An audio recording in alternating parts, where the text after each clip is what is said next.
नमस्कार, मैं हूं पद्मजा जोशी। इंडिया 360 में आपका स्वागत है और आज हम बुलेटिन की शुरुआत ब्लैक मनी के उस पारस मनी से कर रहे हैं जिसके संबंध नेताओं से लेकर बारियों तक से हैं, दिल्ली से लेकर चेन्नई तक हैं, जिसने देश विदेश में ब्लैक एंड व्हाइट का खेल किया है। पारसमल लोधा उस शख्स का नाम है जिसने ईडी के सामने आज बड़े राज उगले हैं। सबसे पहले उसने बताया है कि कैसे 30% का कमीशन लेकर के वो काले धन को सफेद करने का काम करता था।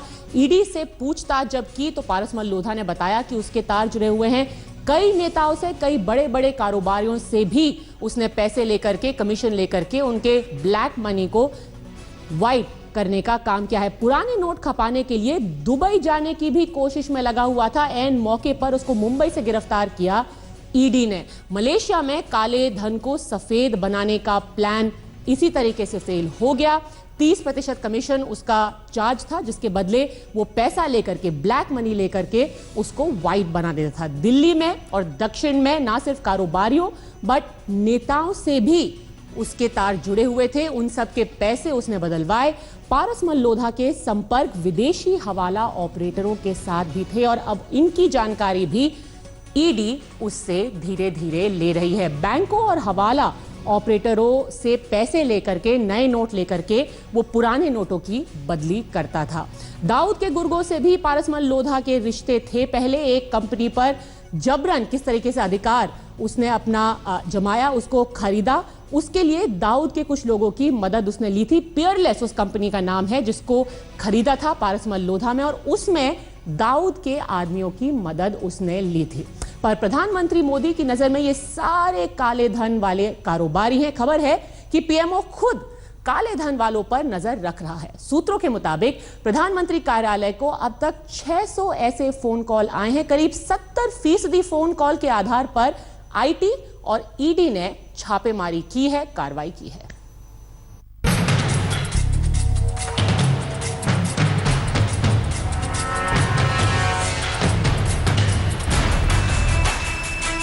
हर काले धन वाले पर पीएम की नजर।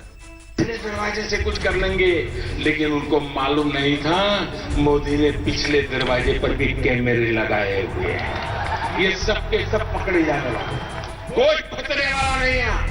2 महीना, 3 महीना, 6 महीना, जिन्होंने भी 8 तारीख के बाद नए पाप किए हैं वो तो किसी हालत में बचने वाले नहीं है भाई। पीएमओ में फोन, कब्जे में काला धन। आप जानते हैं कैसे कैसे लोगों के पसीने छूट गए, जिन्होंने गरीबों का लूटा है वे आज परेशानियां झेल रहे हैं। मोदी के ऑफिस का मिशन ब्लैक मनी हकीकत है। जी हां, एक नंबर घुमाते ही काले धन वालों की खैर नहीं। सूत्रों की माने तो हर दिन देश भर में जितने भी छापे पड़े हैं उसमें प्रधानमंत्री कार्यालय की बड़ी भूमिका है। देश भर में करीब 70% छापे पीएमओ से मिली जानकारी के आधार पर है। एक दिन में पीएमओ में 15 से 20 फोन कॉल आते हैं। अब तक करीब 600 ऐसे फोन कॉल पीएमओ में आ चुके हैं और इस कॉल से मिली जानकारी सीधे इनकम टैक्स और ईडी यानी प्रवर्तन निदेशालय को भेज दी जाती है। सूत्रों के मुताबिक अब तक पीएमओ में आए फोन कॉल की जानकारी 100% सही निकली है। सोचिए, अगर आपके पड़ोस में किसी के पास काला धन है, इसकी जानकारी खुद पीएमओ को मिल रही है और रेड भी पड़ रही है। यही नहीं, इससे पहले करीब 500 बैंकों की ब्रांच के स्टिंग ऑपरेशन भी सरकार के पास आ चुके हैं और ये सारी जानकारी 400 सीटी में दर्ज है। यानी बैंक हो या काला धन जमा करने वाला कोई कारोबारी, कोई भी सरकार की नजर और पकड़ से दूर नहीं है। ब्रजेश पांडे, दिल्ली, आज तक। पर नोटबंदी के खिलाफ आज एक बार फिर राहुल गांधी पूरी रॉ में दिखे। अल्मोड़ा की जन आक्रोश रैली में शायराना अंदाज से राहुल ने एक बार फिर पीएम पर तीखा हमला बोला, बल्कि यह भी कहा कि पीएम भले से ही मेरा मजाक उड़ा ले मगर सवालों का जवाब जरूर दे। नोटबंदी काले धन के खिलाफ निर्णय नहीं था, भ्रष्टाचार के खिलाफ निर्णय नहीं था। नोटबंदी एक आर्थिक डकैती थी।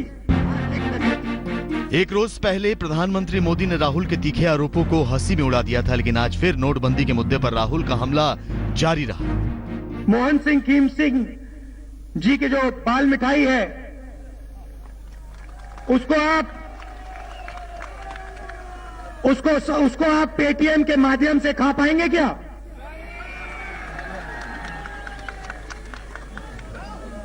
वो तो आपको कैश में खरीदनी पड़ेगी ना। उत्तराखंड के अल्मोड़ा की जनाक्रोश रैली में राहुल ने पीएम मोदी को न सिर्फ अमीरों का पैरोकार बताने की कोशिश की, बल्कि गरीबों के प्रति संवेदनहीन ठहराने का भी प्रयास किया। नोटबंदी के कारण 100 लोगों से ज्यादा की मृत्यु हुई है। 2 मिनट 100 लोगों की याद में पार्लियामेंट हाउस में हमें नहीं खड़े होने दिया। कांग्रेस उपाध्यक्ष ने एक बार फिर पीएम पर उद्योगपतियों से पैसा लेने का आरोप लगाया है। यह वही आरोप है जिसे पीएम ने कल हंसी में उड़ा दिया था। उनके एक युवा नेता हैं, अभी भाषण सीख रहे हैं, ऐसे करते वो भी ऐसे करें। नोटबंदी के बाद जनता को परेशानी सहने के लिए पीएम मोदी ने 30 दिसंबर तक की जो डेडलाइन खींची थी, उसे खत्म होने में महज 1 हफ्ता रह गया है। जनता को इसके बाद राहत मिलेगी या नहीं कहना मुश्किल है, लेकिन इतना तय है कि नोटबंदी पर यह जुबानी जंग अभी थमने वाली नहीं। आज तक ब्यूरो। आज पीएम मोदी पर हमला करने में राहुल गांधी थोड़े शायराना भी हो गए। एक फिल्म का गाना भी उन्होंने सुनाया और कहा कि गरीब का माल अपना करने में लगी है सरकार। बशीर बर्द जी के शब्दों में मैं आपको कुछ बताना चाहता हूं। लोग टूट जाते हैं एक घर बनाने में, लोग टूट जाते हैं एक घर बनाने में।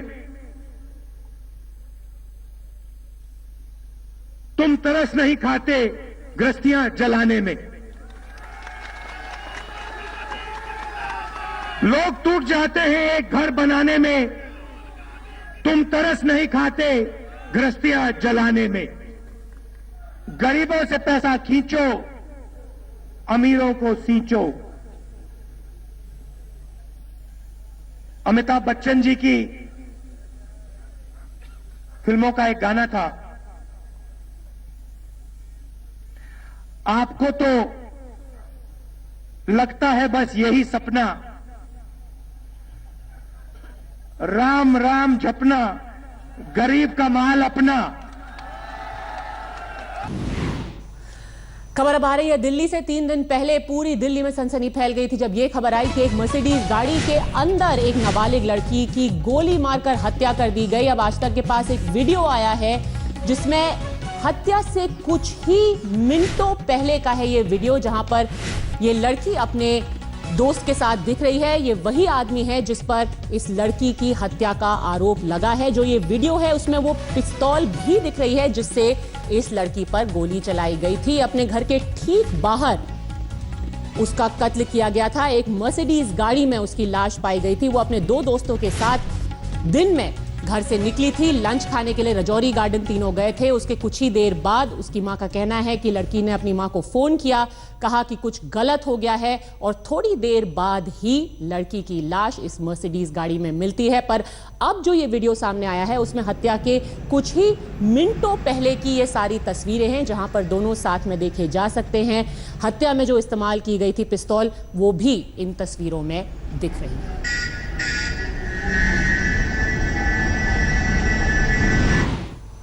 जयपुर से भी एक ऐसा मामला सामने आया है। एक स्कॉर्पियो में एक लड़की के साथ वहां के एएसपी की लाश मिली। पुलिस ने जब जांच की तो कई सनसनीखेज खुलासे हुए। देखिए ये पूरी रिपोर्ट। इस स्कॉर्पियो से एक लड़की और एटीएस में तैनात एडिशनल एसपी का शव मिला तो पुलिस अधिकारियों के होश उड़ गए, क्योंकि दोनों को बेहद करीब से गोली मारी गई थी और दोनों शवों में से एक एटीएस में तैनात एडिशनल एसपी आशीष प्रभाकर का था। स्कॉर्पियो के भीतर एक सुइसाइड नोट भी मिला है जिसमें लिखा है, मैं पिछले 4-5 साल से इस सारे खर्चे को उठाता रहा हूं, लेकिन अब मैं बर्दाश्त नहीं कर पा रहा हूं। बतौर पुलिस अधिकारी मैंने इसे सजा दी। खबरों की माने तो एसीपी आशीष प्रभाकर के मोबाइल फोन से कंट्रोल रूम को फोन करके जानकारी दी गई कि स्कॉर्पियो गाड़ी में एक लड़की का शव है। कंट्रोल रूम में फोन करने के करीब 1 घंटे के बाद पुलिस मौके पर पहुंची और जो वहां देखा उससे होश फाख्ता हो गए। गाड़ी में दोनों शवों के अलावा पुलिस को बियर के कैन और चिप्स भी मिले। वहाँ चेक करने पे गाड़ी के बाहर 2 बियर के कैन पड़े थे और उसको रोक करके जब चेतक ने उतर के गाड़ी में से देखा था तो अंदर 2 बॉडीज पड़ी थी। ड्राइविंग सीट पर आशीष प्रभाकर को शिवदासपुरा एसएचओ ने पहुंचने पर पहचान लिया था और साथ में एक लेडी थी जो पैसेंजर सीट पे थी जिनका सिर आशीष प्रभाकर की गोदी में था। क्या एसीपी ने खुद कंट्रोल रूम फोन कर लड़की की मौत की जानकारी दी या फिर किसी और ने उनके फोन का इस्तेमाल किया? क्या एसीपी ने लड़की को मारने के बाद खुद को गोली मार ली? जाहिर है इन तमाम सवालों के जवाब पोस्टमार्टम रिपोर्ट और फोरेंसिक रिपोर्ट के बाद ही साफ होंगे। जानकारी यह भी मिली है कि आशीष प्रभाकर इस्लामिक स्टेट के नेटवर्क की जांच में जुटे थे। इन तमाम पहलुओं पर पुलिस जांच में जुट गई है। शरद कुमार, जयपुर, आज तक। आप देख रहे हैं इंडिया 360 खबर। अब उत्तर प्रदेश से, जहां एसपी के बाहुबली नेता अतीक अहमद ने सीधे वहां के मुख्यमंत्री अखिलेश यादव को ही चुनौती दे दी। अतीक ने एक रैली के दौरान कहा कि अगर अखिलेश मेरा टिकट काटेंगे तो मैं खुद अपना टिकट बना लूंगा। पिछले दिनों इलाहाबाद की एक यूनिवर्सिटी में अपने गुर्गों से वहां के स्टाफ को पिटवाने वाले बाहुबली नेता अतीक अहमद ने यूपी के सीएम अखिलेश यादव को सीधी चुनौती दी है। समाजवादी पार्टी ने आगामी विधानसभा चुनाव में कानपुर छावनी से उन्हें टिकट दिया है। बताया जाता है कि अखिलेश इस विवादित बाहुबली नेता को टिकट के खिलाफ। कानपुर में अतीक अहमद ने बगैर अखिलेश का नाम लिए कहा कि टिकट काटा तो वो खुद टिकट बना लेंगे। कुछ लोगों ने कहा कि टेलीविजन में बहुत चल रहा है, आपका टिकट कट जाएगा। हमने कहा कि मैं निर्दलीय विधायक बहुत रहा, लेकिन अगर मीडिया के दबाव में टिकट कटता है तो कट जाए, हम अपना टिकट बना देंगे। गौरतलब है कि यूपी के सीएम अखिलेश यादव दागी नेताओं को टिकट देने के खिलाफ हैं। इस मुद्दे पर पार्टी के प्रदेश अध्यक्ष और चाचा शिवपाल यादव के साथ उनकी अनबन किसी से छिपी नहीं है। सवाल उठता है कि अतीक अगर चुनाव जीतने से पहले ही ऐसी भाषा बोल रहे हैं तो बाद में क्या होगा? अखिलेश ऐसे नेता पर कैसे लगाम लगाएंगे? रंजय सिंह, कानपुर, आज तक। रैली के बाद जब 150 गाड़ियों के काफिले में अतीक अहमद निकले तो पूरा कानपुर जाम हो गया। किसी ने उनसे सवाल पूछा तो उनका जवाब था, तो क्या हम साइकिल पे सवारी करें? जम्मू कश्मीर की, जहां पाकिस्तान से आए शरणार्थियों को राज्य में कथित रूप से मूल निवासी प्रमाण पत्र देने की खबर पर बवाल खड़ा हो गया है। सरकार की सफाई के बावजूद श्रीनगर में आज इस मुद्दे पर प्रदर्शन हुआ।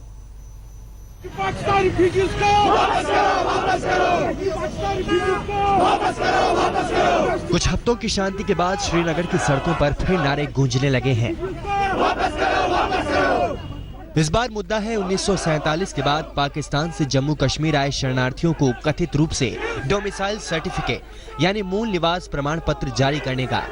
श्रीनगर में प्रदर्शन करते हुए पुलिस ने अलगाववादी नेता यासीन मलिक को हिरासत में ले लिया है। क्योंकि हमने पहले भी ये बात की है और आज भी हम ये बात कर रहे हैं, जो स्टेट सब्जेक्ट लॉ है, हम इस लॉ के खिलाफ किसी को छेड़खानी की इजाजत नहीं देंगे। इस स्टेट सब्जेक्ट लॉ की हिफाजत करने के लिए अगर हमारा खून भी सड़कों पे बहेगा, हम अपना खून बहाएंगे। विपक्ष और अलगाववादी नेताओं का आरोप है कि महबूबा सरकार पाकिस्तान से आए शरणार्थियों को मूल निवास प्रमाण पत्र दे रही है, जबकि सरकार का कहना है कि शरणार्थियों को डोमिसाइल नहीं बल्कि आइडेंटिफिकेशन सर्टिफिकेट दिए जा रहे हैं ताकि पाकिस्तानी शरणार्थियों को नौकरियां मिलने में आसानी हो। इसके लिए ये लोग लंबे समय से आंदोलन कर रहे थे और बीजेपी भी इसका समर्थन कर रही थी। आंकड़ों के मुताबिक पाकिस्तान से जम्मू कश्मीर आए शरणार्थियों की संख्या तकरीबन 80,000 है। सवाल उठता है कि जब सरकार सफाई दे चुकी है तो सर्टिफिकेट को लेकर भ्रम क्यों फैलाया जा रहा है? कहीं ये भावना भड़काने की कोशिश तो नहीं? जम्मू से अश्विनी कुमार के साथ शुजाउल हक, श्रीनगर, आज तक। सबसे बड़ा सवाल, भ्रम क्यों फैलाया जा रहा है? इतने महीनों के बाद शांति लौटी है वादी में, क्या माहौल खराब करने की कोशिश है ये? आज के लिए इंडिया 360 में बस इतना ही। ब्रेक के बाद खबरें जारी रहेंगी, आप देखते रहिए आज तक।